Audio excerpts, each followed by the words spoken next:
আমার বেডরুমের দরজা ভেঙে রীতিমতো ট্রেনিং হিচড়ে তারা বের করেছে। সাবেক প্রেসিডেন্ট জিয়াউর রহমানের স্মৃতি সঞ্চিত ঢাকা সেনানিবাসের মাইনুল রোডের বাড়ি থেকে এভাবেই উচ্ছেদ করা হয় বেগম খালেদা জিয়াকে। 2010 সালের 13 নভেম্বর ভোরের আলো ফোটার আগেই বেগম জিয়ার বাসভবন ঘিরে ফেলে আইন শৃঙ্খলা বাহিনী। এরপর সকাল 11টার দিকে প্রধান গেট ও ঘরের দরজা ভাঙচুর করে উচ্ছেদ করা হয় সাবেক প্রধানমন্ত্রীকে।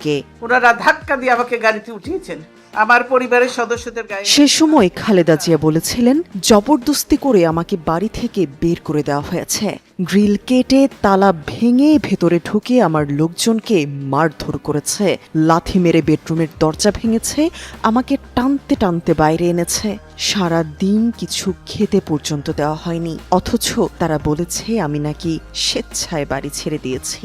সেই অবস্থা করেছে, সারাদিন আমি মানুষটা কিছু খেতে পর্যন্ত পারিনি। অভিযোগ রয়েছে খালেদা জিয়াকে ক্যান্টনমেন্টের বাড়ি থেকে উচ্ছেদের নেপথ্যে ছিলেন বিচারপতি ABM খায়রুল হক, মোজাম্মেল হোসেন ও সুরেন্দ্র কুমার সিনহা। খায়রুল হকের নেতৃত্বে এই তিনজনের আপিল বিভাগের বেঞ্চেই শুনানি ছাড়া বাড়ি থেকে উচ্ছেদের বিষয়টি চূড়ান্ত হয়েছিল।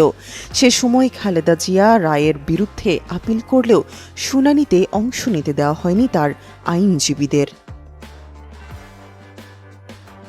তত্ত্বাবধায়ক সরকার ব্যবস্থা বাতিলের রায় দেওয়া ছাড়াও ABM খায়রুল হক নানা কারণে আলোচিত ছিলেন। রাজনৈতিক একটি বিষয়কে আদালতের আওতাধীন করে শহীদ রাষ্ট্রপতি জিয়াউর রহমান স্বাধীনতার ঘোষক নন বলে রায় দিয়েছিলেন তিনি।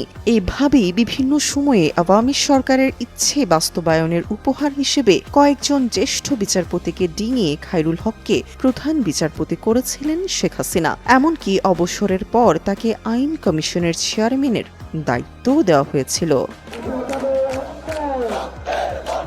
শেখ হাসিনা সরকারের পতনের পর 13 আগস্ট খায়রুল হক আইন কমিশনের চেয়ারম্যানের পদ থেকে পদত্যাগ করেন। এরপর একাধিক মামলা দায়েরের পর গা ঢাকা দেন। খায়রুল হক কোথায় আছেন জানতে চাইলে ছেলে মোহাম্মদ আশিকুল হক বৃহস্পতিবার যুগান্তরকে বলেন, বাবা যেখানে থাকার সেখানেই আছেন। মামলার বিষয়ে প্রশ্ন করা হলে তিনি বলেন, এই বিষয়ে আদালত থেকে আমরা কিছু পাইনি।